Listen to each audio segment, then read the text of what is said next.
नमस्कार दोस्तों, कथा वाचन में आप सभी का स्वागत है। इस वीडियो में हम आपको कार्तिक महात्म्य का 13वां अध्याय सुनाएंगे। अगर आपको यह वीडियो पसंद आए तो प्लीज़ इसे लाइक, शेयर, सब्सक्राइब करना ना भूलें। कार्तिक कथा को सुनो, सभी सहज मन लाए, 13वां अध्याय लिखूं, श्री प्रभु शरण में आए। दोनों ओर से गदाओं, बाणों और शूलों का भीषण प्रहार हुआ। दैत्यों के तीक्ष्ण प्रहारों से व्याकुल देवता इधर उधर भागने लगे। तब देवताओं को इस प्रकार भयभीत हुआ देख गरुड़ पर चढ़े भगवान युद्ध में आगे बढ़े और अपना सारंग नामक धनुष उठाकर बड़े जोर का टंकार किया। त्रिलोकी शाब्दित हो गई। पल मात्र में भगवान ने हजारों दैत्यों के सिरों को काट गिराया। फिर तो विष्णु और जलंधर का महासंग्राम हुआ। बाणों से आकाश भर गया। लोग आश्चर्य करने लगे।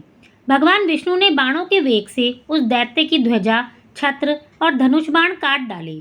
इससे व्यथित हो उसने अपनी गदा उठाकर गरुड़ के मस्तक पर दे मारी। साथ ही क्रोध से उस दैत्य ने विष्णु जी की छाती पर भी एक तीक्ष्ण बाण मारा। इसके उत्तर में विष्णु जी ने उसकी गदा काट दी और अपने सारंग धनुष से बाण चढ़ाकर उसको बींगना आरंभ कर दिया। इस पर जलंधर उन पर अपने पैने बाण बरसाने लगा।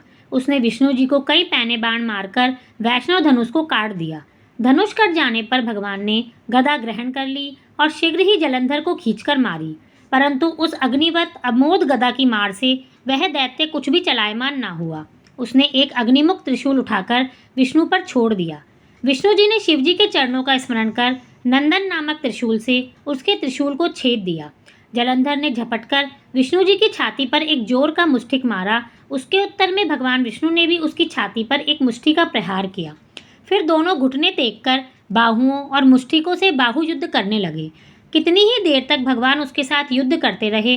तब सर्वश्रेष्ठ मायावी भगवान उस दैत्यराज से मेघवाणी में बोले, हे रण दुर्मैद दैत्य श्रेष्ठ, तू धन्य है जो इस महायुद्ध में इन बड़े बड़े आयुधों से भी भयभीत ना हुआ। तेरे इस युद्ध से मैं प्रसन्न हूँ। तू जो चाहे वर मांग। मायावी विष्णु की ऐसी वाणी सुनकर जलंधर ने कहा, हे भावुक, यदि आप मुझ पर प्रसन्न हैं तो यह वर दीजिए कि आप मेरी बहन और अपने सारे कुटुंबियों सहित मेरे घर पर निवास करें। नारद जी बोले। उसके ऐसे वचन सुनकर विष्णु जी को खेद तो हुआ, किंतु उसी क्षण देवेश ने तथास्तु कह दिया। अब विष्णु जी सब देवताओं के साथ जलंधरपुर में जाकर निवास करने लगे। जलंधर अपनी बहन लक्ष्मी और देवताओं सहित विष्णु को वहां पाकर बड़ा प्रसन्न हुआ।